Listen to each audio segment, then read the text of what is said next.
Hello everyone and welcome to the channel. So today we do have three very important topics to talk about, and we are first going to talk about Dembele. So according to Deo Sport, they said this: Inter Milan and Juventus are interested in Dembele and are seriously considering making an offer to acquire him. Dembele's contract ends in 2022 and he wants to succeed at Barcelona, but he may play a key role in the Lautaro Martinez operation. And so the reason why we are hearing this report, right, is because what has been going on over the past 2 weeks between Coutinho and Chelsea. We have heard reports stating that Coutinho is going to leave to Chelsea, but on a 1-year loan, meaning for Barcelona, meaning for that club, they will not get the cash that they need from Felipe Coutinho this summer. And what does Barcelona want this summer? Barcelona wants to get Martinez and Neymar Jr. And so since we're not going to get the money from Felipe Coutinho, and let's say that Coutinho does go on loan with Chelsea this summer and we do not get any cash, that leaves us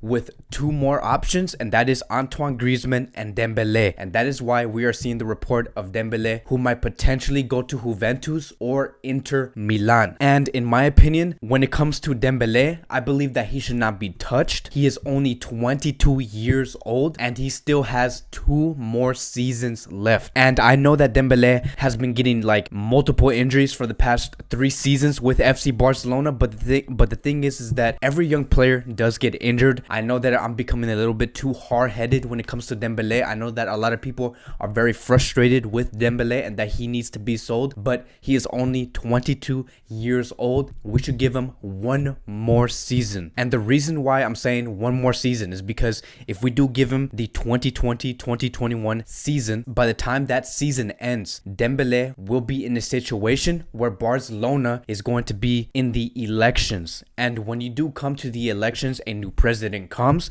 and when a new president comes, new plans start happening. And when you have new plans, you have a new project. And by that time, when there are new people in the board, new manager, new players, they can say, okay, do we want to do anything with Dembele? Should we move forward with this player? And if they say no, then yes, we can sell Dembele. But as of now, when we still have the current board, when we still have the current players, when we do have other players to sell instead of Dembele, let's keep him for 1 more season and we'll see how we go from there. Now moving on to the next topic of the day, and this is some huge news. We are going to talk about what has been happening between Bartomeu and the board. So coming off yesterday's topic, we did hear that there is a lot of chaos going on in the board and that Bartomeu did call out some board members and pointing fingers and all of that extra drama, right? But today, about 10 to 15 hours ago, it has been official that 6 members left the board and they have resigned. And if we look at the picture here, we can see the total members that left the board. We can see the vice president left, the vocal,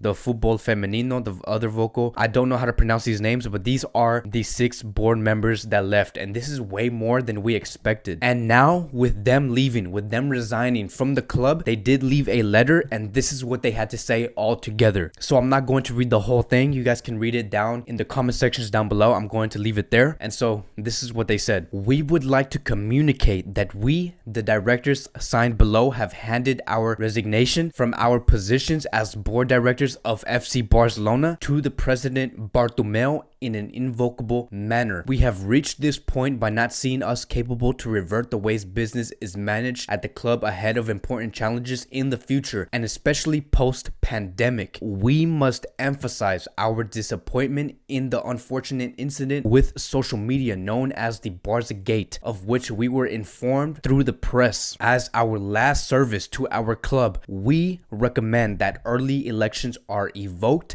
and as soon as the circumstances allow it, with all the autoritas managing the club the best way possible ahead of the important challenges that it will face in the immediate future. So again, with these 6 board members leaving FC Barcelona, it says here, according to Cadena said, that there must be a minimum of 14 directors in the board with the 6 resignations. Bartomeu only has 13 now. He is obligated to incorporate a new director. And who is Bartomeu going to bring in? We don't know. I don't know everything, right? But what we do know is that Bartomeu is more alone than ever. And I'm going to come up with a theory right now. This is not 100% true, but this is just me assuming and thinking over the past 10 hours. And I do really want you guys to hear this, all right? So this is the question. Could Bartomeu use this pandemic as a shield for him to do the necessary firing in the board? Because obviously when we do see something like this in the club,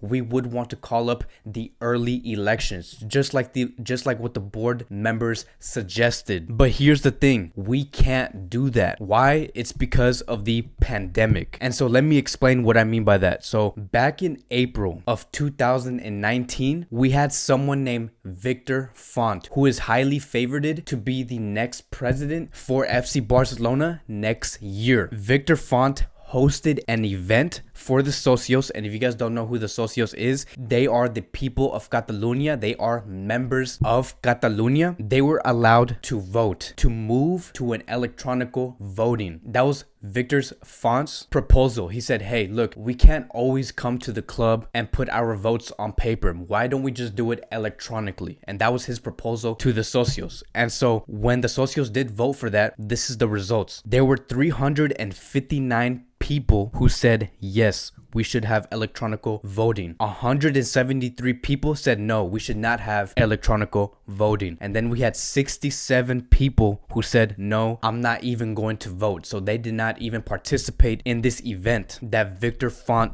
holded for the socios. And in order for the electronical voting to pass, we needed 417 people votes to say yes, let's do this. But we did not get that at the end of these results. And because of the failure to pass, the socios at the end were not able to vote electronically, meaning that they're gonna have to go to the club and vote with paper or however they do it. But the point is that everyone has to meet at that club to vote for the next president. But here's the thing, we can't do that at the moment because that means people will have to travel to the club. And the reasons why we can't do that at the moment is because of the pandemic. So we got trapped into a box. And now I bet you Bartomeu is saying, look, I can fire who I want. I could call out who I want. I could clean this board however I want. Even if we seem like we're becoming more divided to the people, you can't touch me. You can't take me out, because at the end of the day, people can't come to the club and vote me out. And because of that, we will not have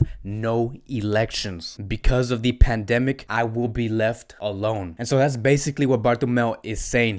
That's my theory. I believe that's the reason why we are seeing this during this pandemic window. And remember how I mentioned EMILI ROUSAUD? He was one of the people who did speak out, and he was also one of the members of the board to resign. And this is what he had to say at the end after he did leave the club. He said this: there are 3 more board members who hesitated to continue or also resign, according to Rack 1. And then he said, whether or not I believe someone has touched the club's treasury, yes. Who? I do not know. You pay 1 million for something that has a market cost of 100K. I don't know who it was, but you can suspect it. And so I want to stop right there. That sentence right there is basically him summing up and him talking about the partnership between Barcelona and i3 Ventures. He's basically saying that there is a communicator, right? I'm just going to call it the communicator. I don't know the correct term of what that position is called, but we're just going to call it the communicator. So there's a communicator in the middle. You have Barcelona here and you have i3 Ventures here. That communicator asked i3 Ventures, okay, so how much is this whole campaign going to cost? And i3 Ventures told the communicator and said, this cost 100K. The communicator said, okay, let me go tell Barcelona that. What that communicator did and told Barcelona, he said this: okay, so the campaign, i3 Ventures told me that the campaign is going to cost 1 million euros. Barcelona said, okay, we'll give you 1 million. The 1 million got handed to the communicator. The communicator pocketed $900,000 to himself, or I don't know what happened specifically, and then took the remaining 100,000 and gave it to the i3 Ventures. And who knows what happened to the 900,000? That's why he said this before the sentence that I'm explaining at the moment. He said, whether or not I believe someone has touched the club's treasury, yes. Who? I don't know. So that's the simplest way I can put it. There's a communicator between i3 Ventures and Barcelona. Someone touched the treasury, someone lied to the club. We don't know who it was, we don't know how much it was specifically, but that's the simplest way I can put it at the moment for you guys. So what's next? We don't know what's going to happen now, but I do want to say that part of the blame for this is the socios for not taking the right action last year. As a member, you do want to have a greater say on what you want to happen in the club and how you want the club to look like going forward, and they should be wanting more access to vote. I don't get why you do not want electronic voting. You just never know what's going to happen in the world. We should be able to have that flexibility, and now seeing this, I hope that the socios do learn and move this to electronic voting, and we don't have to completely close out voting at the club. The electronic voting can be an option for all the socios. And we also do have a very credible journalist named Moyo Lorenz. I don't know if I pronounced that right, but he is a very credible journalist, and he said that Bartomeu, president of FC Barcelona, has been advised to go out and speak today to clarify the situation and clear the air. So that is what we should expect to see over the next 48 hours. And I want to ask you guys two questions. Should there be a change in the voting system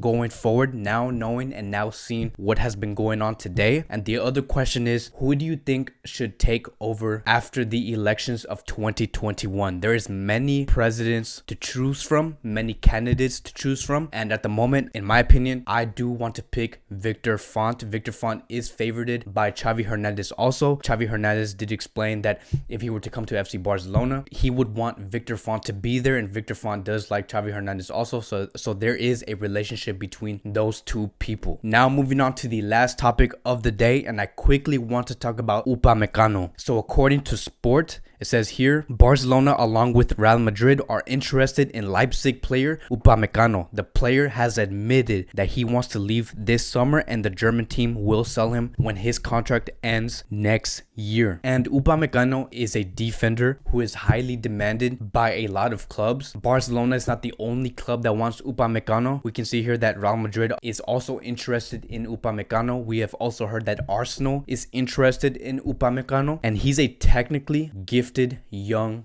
defender, right? That is why a lot of people want him. He is a 21-year-old defender, and whoever is the club to sign Upamecano will be able to enjoy all the years that he is able to give, because he is just so young. And because of that, I would not hesitate to make a big investment for this defender. His market value at the moment is around 48 million euros and 51 million euros. We don't know the exact number, but if it's around that price range at 21 years old and seeing how good he is, I believe that he is 100% worth it. And especially knowing that the Barcelona backline is not in its best condition, we do need a new center back. Todibo is likely to come back also, so the future of the Barcelona defense is looking very, very bright. We just have to get this transfer right with Upamecano, and this will not be an easy grab. I expect this transfer saga for Upamecano to be like De Ligt that happened back in 2019. It did take a long time for De Ligt to choose a club because there were a lot of offers, and the same thing is going to happen to Upamecano.